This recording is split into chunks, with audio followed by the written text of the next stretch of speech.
Good day mga boss, nakahanap na nga po ng bagong hari itong SMB na import sa paparating na Governors Cup. Opo, dahil itong si Coach Leo Austria sinililyuhan na nga po bilang import sa paparating na Governors Cup itong si George King.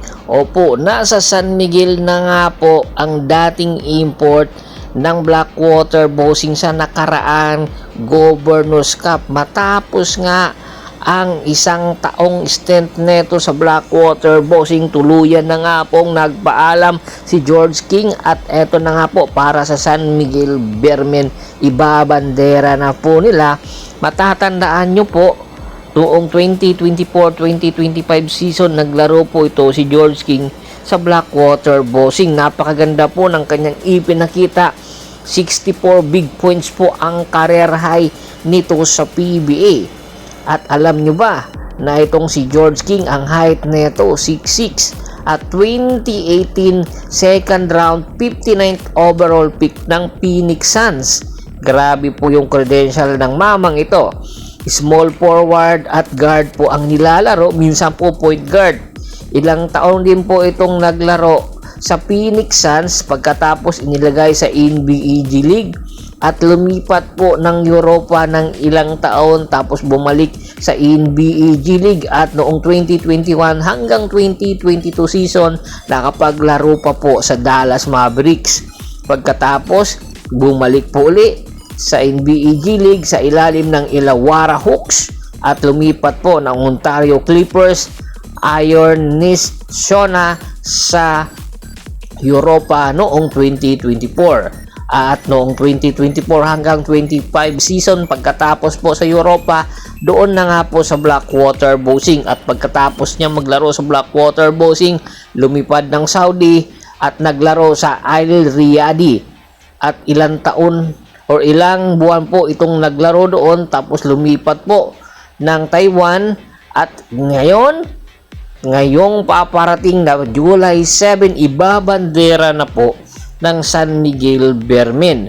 PLK champion po ito noong 2020. Ang kanyang professional career, minsan na nga pong nagpakitang gilas ito si George King at marami ang nagsasabi dapat igawin daw ito bilang naturalized player kung sakali nga pong magretiro na itong si Justin Brownlee, pero hanggang ngayon po wala pong balita kung ito ba ay itutuloy or hindi. Depende po sa magiging performance nitong si George King ngayong Governors Cup at hoping po ang San Miguel Bermen na maganda ipakita neto at baka sakaling maging actual or resident import na ito ng San Miguel Bermen. Samantala, lipat naman po tayo sa Blackwater Bossing matapos nga po pakawalan itong si George King ng Blackwater Bossing ay naghanap po ng panibagong import itong Blackwater Bossing, pero hindi po pipitsugin dahil isa po itong MVP at isa rin po ito sa mga super scorer sa nakaraan liga ng kanyang pinaglaruan. Opo, unahin po natin, ang pangalan niya ay Kentrell Barkley. Hindi po siya pamangkin ni Charles Barkley ng Phoenix Suns ha.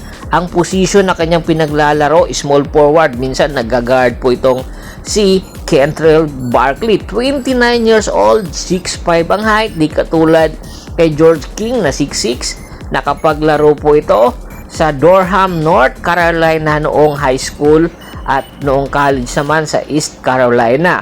2018 NBA undrafted pero nakapaglaro sa NBA G League ng ilang taon. Pagkatapos noong 2019 naglaro sa Taiwan Bear at naglaro din po sa Taiwan Cordal Stellars, Taiwan Bear uli. Tapos lumipat po ng EBL at nakapaglaro po sa Singapore Slingers at Saigon Heat. At pagkatapos bumalik po ng Taiwan at sa kanyang huling 2023 hanggang 2026 seasons nakapaglaro po sa Ksatria Bengawan Solo sa Indonesian Basketball League. Indonesian Basketball League rebound leader, Indonesian Basketball League most valuable player noong 2024 at BV A champion noong 2023. Dami po ng credential ng kanyang ipinakita at eto na nga si Kentrell Charles po ang magiging sagot daw sa problema na kinakaharap po ng Blackwater Bossing. Matatandaan po ninyo na napapabalita pong inilagay sa trading block ng Blackwater Bossing sina Cedric Berfield at Christian David. Hanggang ngayon po wala pa pong balita kung sino po ang kupunan na posibleng makakuha, at baka nga po kung number 1 daw na magiging option, it's either Meralco or Tropang Giga. Ngayon nga po natanggal na ang Meralco, hoping na natanggal na ang Tropang Giga sa pagkatalo nila sa Commissioner's Cup Finals at nanalo ang Ginebra. Ito ngayon ang number 1 magiging shooter, ang Barangay Ginebra, ang Tropang Giga. Kaya abangan natin ang magiging move na ito ng Tropang Giga.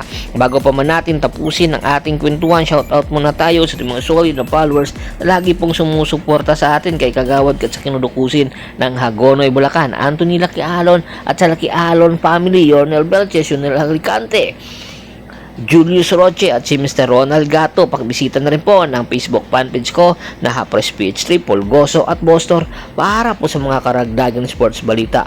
Hanggang sa muling kwentuhan, maraming salamat po.